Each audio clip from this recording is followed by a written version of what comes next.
आज हम maths class 6 की इंटीजर्स चैप्टर थर्ड चैप्टर जो है उसकी एक्सरसाइज 3B करेंगे। 3B में क्वेश्चन नंबर 1 देखिए। क्वेश्चन नंबर 1 में पैटर्न देखना है, पैटर्न पहचानना है हमको।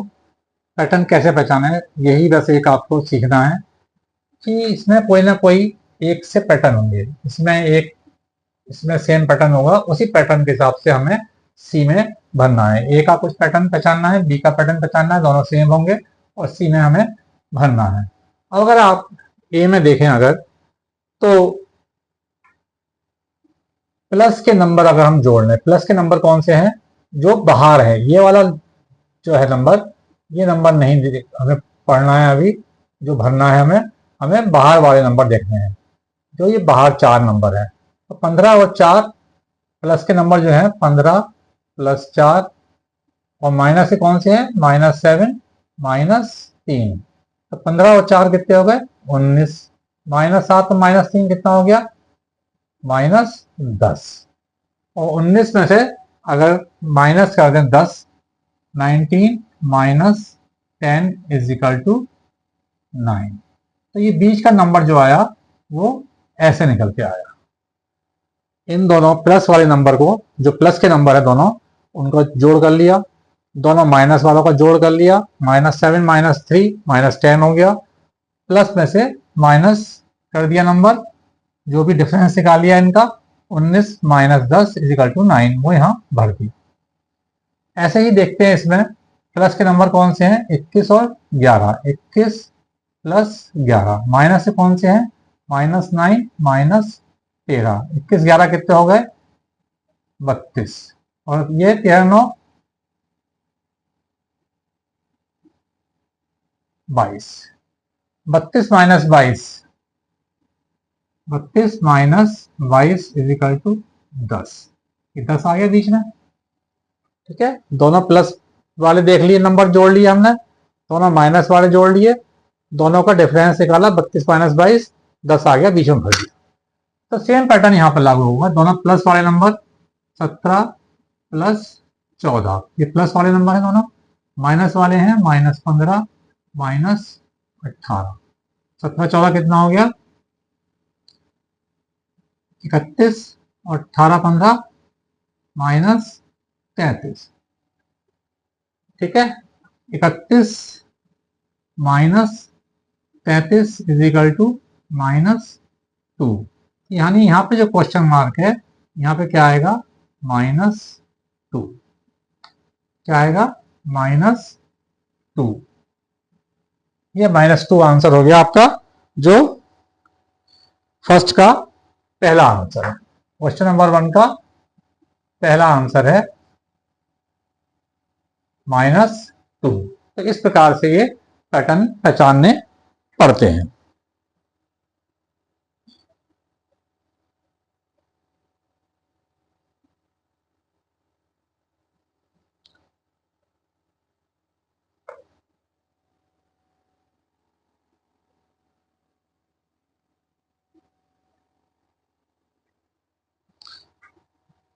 दूसरे क्वेश्चन में पैटर्न देखें अगर हम, कैसे आया, सेम पैटर्न नहीं लागू हो रहा यहाँ पर क्या हुआ है, आमने सामने के नंबर जो हैं, ये वाला इनका योग और इनका योग, उसका जो डिफरेंस आएगा वो बीच में भरा है इन्होंने। 15 और 1, 15 और 11, 15 प्लस 11, 19 प्लस -3, 19 -3, 15 16 10 26, 15 और 11 26, 19 -3, या मैं इसको इस तरह लिखूं, 19 प्लस -3 कितना हो गया, 19 प्लस -3 16। तो 26 -16 इज इक्वल टू 10। तो ये 10 जो है इन्होंने यहाँ बीच में भर दिया। ऐसे यहाँ पर देखें, आमने सामने का जो है नंबर 10 प्लस 7, 5 प्लस 4, ठीक है, 10 7 17, 5 4 9, 17 माइनस 9 इज इक्वल टू 8। वो नंबर 8 यहाँ पर बीच में आ गया। अब ऐसे ही इसमें करेंगे हम, 12 6 आमने सामने के, 12 6 18, 8 और 5, चलिए लिख देता हूं मैं आपकी आसानी के लिए, 12 + 6 और 8 + 5, 12 6 18, 8 5 13, 18 - 13 = 5। तो यहाँ पे क्या आएगा 5, और 5 आंसर है क्वेश्चन नंबर 2 का आपका सेकंड। तो क्वेश्चन नंबर 2 का आंसर होगा सेकंड, 5। क्लियर? तो इस तरह से आपको ये पैटर्न पहचानने पड़ते हैं इसमें, इस तरह के सवालों में। क्वेश्चन नंबर 3 देखते हैं यहीं पे।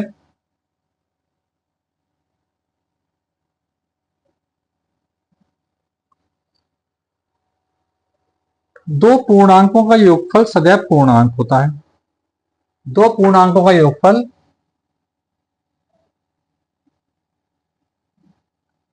दो पूर्णांकों का योगफल सदैव क्या होता है, ये फिल इन द ब्लैंक्स करना है, सदैव होता है। क्लियर? पूर्णांक क्या होते हैं, सपोज 5, दूसरा पूर्णांक 4, 5 + 4 दो पूर्णांकों का योगफल 9, ये 9 भी क्या है, पूर्णांक है। तो दो पूर्णांकों का योगफल सदैव पूर्णांक होता है। क्लियर?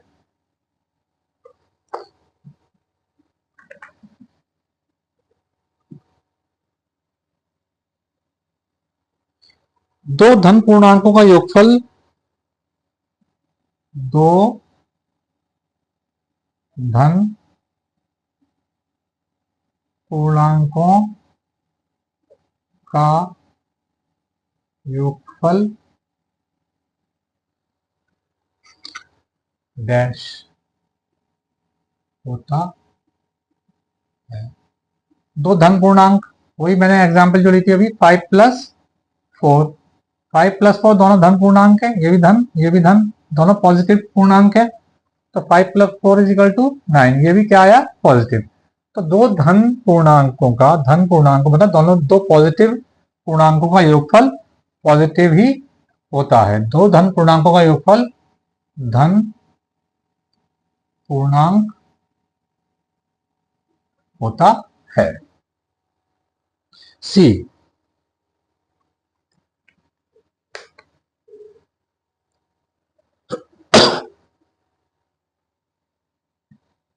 दो ऋण पूर्णांकों का योगफल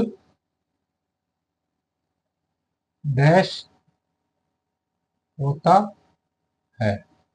तो दो ऋण पूर्णांकों का योगफल क्या होगा, ऋण पूर्णांक मतलब दोनों नेगेटिव नंबर हो, -5 + -4, दोनों नेगेटिव ऋण पूर्णांक है, दोनों दो नेगेटिव इंटीजर्स का योग क्या होगा, -5 + -4 = क्या होगा, -5 और +-4 -9। तो दो नेगेटिव इंटीजर्स का, नेगेटिव पूर्णांकों का योगफल भी नेगेटिव होता है। तो दो ऋण पूर्णांकों का योगफल ऋण पूर्णांक होता है। ठीक है?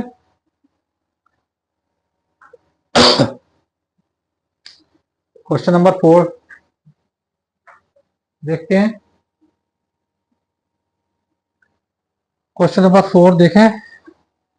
किसी ऋण पूर्णांक तथा इसके एडिटिव इनवर्स योगात्मक प्रतिलोम का योगफल 0 होता है। कैसे? किसी पूर्णांक 4 और उसका योगात्मक प्रतिलोम, योगात्मक प्रतिलोम क्या होगा इसका, 4 का -4, इनका सम हमेशा 0 होता है। सही है? ट्रू। किसी भी नंबर के और उसके योगात्मक प्रतिलोम का सम योगफल हमेशा शून्य होता है। तो ये क्या है, सही है। शून्य ऋण पूर्णांक है, गलत। शून्य ऋण पूर्णांक नहीं है, बल्कि हम इसको शून्य को हमेशा हम पॉजिटिव इंटीजर में काउंट करते हैं। तो ये फॉल्स, सही नहीं है। दो ऋण पूर्णांकों का योगफल धन पूर्णांक होता है। दो ऋण पूर्णांकों का योगफल धन पूर्णांक कैसे नहीं हो सकता है कि नहीं? -4 और +-5 दोनों ऋण पूर्णांक है, इनका योगफल कितना आएगा? -9। तो दो ऋण पूर्णांकों का योगफल हमेशा नेगेटिव ही होगा, धन पूर्णांक नहीं होगा। तो ये कैसा हो गया? फॉल्स। ऋण पूर्णांकों का योगफल हमेशा ऋण पूर्णांक ही होगा। किसी पूर्णांक और शून्य का योगफल उस पूर्णांक के बराबर होता है। किसी पूर्णांक और शून्य का योगफल उस पूर्णांक के बराबर ही होता है। 5 में 0 जोड़ दें तो 5 ही आएगा। तो कैसा हो गया ये? ट्रू। ठीक है, सही है। किसी पूर्णांक में अगर 0 हम जोड़ेंगे तो वो उस पूर्णांक के बराबर ही उनका योग आएगा। एक ऋण और एक धन पूर्णांक का योगफल सदैव धन पूर्णांक होता है। एक ऋण पूर्णांक हो और उसको हम एक धन पूर्णांक में जोड़ें तो क्या आएगा? हमेशा धन पूर्णांक आएगा। ऐसा जरूरी नहीं है। अगर -5 एक ऋण पूर्णांक है और +4 एक धन पूर्णांक है तो क्या आएगा? Equal to -1। तो ये धन पूर्णांक हमेशा नहीं होगा। दोनों का टोटल, एक ऋण हो एक धन हो, एक नेगेटिव नंबर हो एक पॉजिटिव नंबर हो, दोनों का टोटल हमेशा पॉजिटिव हो, ऐसा नहीं है। जैसे -5 +4 करें तो क्या आएगा? -1। तो हमेशा ऐसा नहीं सही है कि एक पॉजिटिव और एक नेगेटिव नंबर का सम हमेशा पॉजिटिव ही आएगा, ऐसा सही नहीं है कि हमेशा ही धन पूर्णांक होगा। ये सही नहीं है, फॉल्स है।